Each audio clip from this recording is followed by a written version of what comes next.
لن یستنکف المسیح ان یکون عبدا للہ، مسیح کو تو اس میں ہرگز کوئی عار نہیں ہے کہ اس کو کہا جائے کہ وہ اللہ کا بندہ ہے، اس کو تو اللہ کے بندہ ہونے میں اسے اپنی شان محسوس ہوگی۔ جب ہم کہتے ہیں وَنَشْهَدُ أَنَّ مُحَمَّدًا عَبْدُهُ وَرَسُولُهُ، تو یہ عبدیت کی شان تو اور بلند و بالا ہے، رسالت سے بھی اوپر ہے، یہ ایک علیحدہ مسئلہ ہے، پھر کبھی اس کو بیان کروں گا۔ تو لن یستنکف المسیح ان یکون عبدا للہ، یہ کوئی بات ان کے لیے کوئی عار کی نہیں ہے کہ وہ اللہ کے بندے ہوں۔ ولا الملائکۃ المقربون، اور نہ ہی جو ملائکہ مقربین ہیں انہیں اس میں کوئی عار ہے کہ انہیں اللہ کا بندہ سمجھا جائے، سب بندے ہیں۔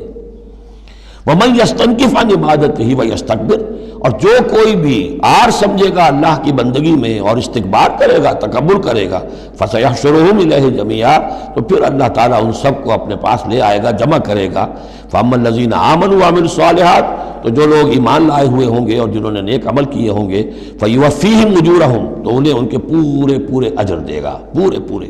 ویزیدہم من فضلہ، اور خاص اپنے فضل سے انہیں مزید دے گا، بونس بھی دے گا۔ آپ کو آخری جو ٹپ کر دیتے ہیں کسی کو، کسی نے کام کیا اچھا کیا ہے تو اسے انعام دیتے ہیں، اپنے فضل سے اور نوازے گا۔ وَأَمَّا الَّذِينَ اسْتَنكَفُوا وَاسْتَكْبَرُوا، اور جنہوں نے عبدیت کے اندر کوئی عار محسوس کی تھی اور تکبر کیا تھا، فَيُعَذِّبُهُمْ عَذَابًا أَلِيمًا، ان کو وہ عذاب دے گا بہت زبردست اور بہت دردناک۔ وَلَا يَجِدُونَ لَهُم مِّن دُونِ اللَّهِ وَلِيًّا وَلَا نَصِيرًا، اور وہ نہیں پائیں گے اپنے لیے اللہ کے سوا یا اللہ کے مقابلے میں نہ کوئی حمایتی نہ مددگار۔ یا ایھا الناس قد جاءکم برہان من ربکم، اے لوگو دیکھو آ چکی ہے تمہارے پاس برہان تمہارے رب کی طرف سے۔ اب یہ قرآن مجید کی طرف اشارہ ہو رہا ہے، اور برہان بھی قرآن جمع محمد مل کر برہان ہوں گے صلی اللہ علیہ وسلم، جیسے میں بیان کر چکا ہوں شروع میں تعارف قرآن میں کہ کتاب جمع رسول مل کر بینہ، حتیٰ تاتیہم البینہ، اور بینہ کیا ہے؟ رسول من اللہ یتلو صحفا مطہرۃ فیہا کتب قیمہ۔ وانزلنا الیکم نورا، اور ہم نے تمہاری طرف نور نازل کر دیا ہے۔ یہاں چونکہ لفظ کے ساتھ انزال آیا ہے، اس سے مراد لازماً قرآن مجید ہے۔ انزلنا الیکم نورا مبینا، انزلنا ہم نے نازل کر دیا ہے تمہاری طرف ایک روشن نور۔ فاما الذین آمنوا باللہ واعتصموا بہ، تو اب جو لوگ اللہ پر ایمان لائیں گے اور اس کے ساتھ چمٹ جائیں گے، یکسو ہو جائیں گے، خالص اللہ والے بن جائیں گے، مذبذب نہیں رہیں گے کہ ادھر اور ادھر، کبھی ادھر کبھی ادھر، نہ ادھر نہ ادھر، یہ نہیں ہوگی بات، بلکہ یہ کہ وہ پورے طرح یکسو ہو کر اللہ کے دامن سے وابستہ ہو جائیں گے۔ فَسَيُدْخِلُهُمْ فِي رَحْمَةٍ مِّنْهُ وَفَضْلٍ، انہیں وہ داخل کرے گا اپنی رحمت اور فضل میں۔ وَيَهْدِيهِمْ إِلَيْهِ صِرَاطًا مُسْتَقِيمًا، اور پھر یہ کہ انہیں چلائے گا صراط مستقیم پر جو اس تک لے آئے گی، وہ صراط مستقیم یہدیہم الیہ، اپنی طرف ہدایت دے گا سہج سہج رفتہ رفتہ، الہ اپنے پاس اپنے خاص فضل و کرم کی جوار رحمت میں لے آئے گا، صراطا مستقیما، سیدھے راستے پر چلا کر۔ اب یہ جو ہے آخری ایک آیت رہ گئی ہے، پھر یہ استفتاء ہے۔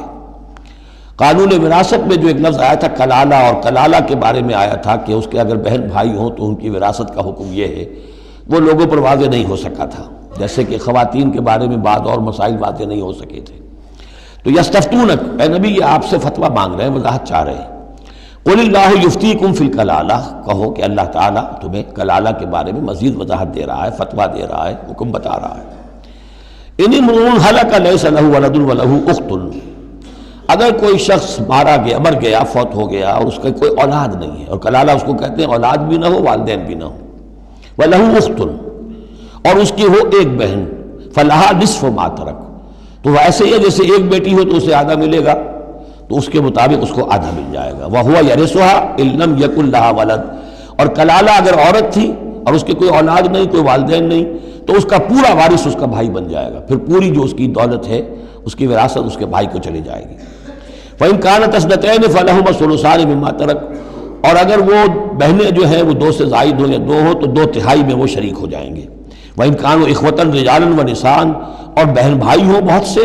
فَلِلذَّكَرِ مِثْلُ حَظِّ الْأُنثَيَيْنِ، تو پھر وہ اصلی قاعدہ جو ہے کہ مرد کے لیے 2 عورتوں کے برابر حصہ ہو جائے گا، بھائی کو بہنوں سے ڈبل ملے گا۔ یعنی یوں سمجھ لیجئے کہ وہ جو حکم وہاں تھا بیان کیا گیا وہ اخیافی بہن بھائیوں کا تھا۔ اخیافی بہن بھائی وہ ہوتے تھے عرب میں کہ ماں ایک ہو باپ علیحدہ ہو، ان کا چونکہ خاص مسئلہ ہوتا تھا اس لیے بیان کر دیا، باقی عینی اور اللاتی، ماں باپ دونوں ایک ہو، اور یا یہ کہ مائیں علیحدہ ہو باپ ایک ہوں، تو ان کا وہی قانون ہوگا کہ جو بیٹا بیٹی کا ہے، کہ جس طریقے سے کہ بیٹا اور بیٹی میں جس نسبت سے وراثت تقسیم ہوتی ہے ایسے ہی ان بہن بھائیوں میں ہوگی۔ یہ ہے یبین اللہ لکم ان تضلوا، اللہ واضح کیے دیتا ہے تمہارے لیے مبادا تم گمراہ ہو جاؤ، واللہ بکل شیء علیم، اور اللہ ہر چیز کا علم رکھتا ہے۔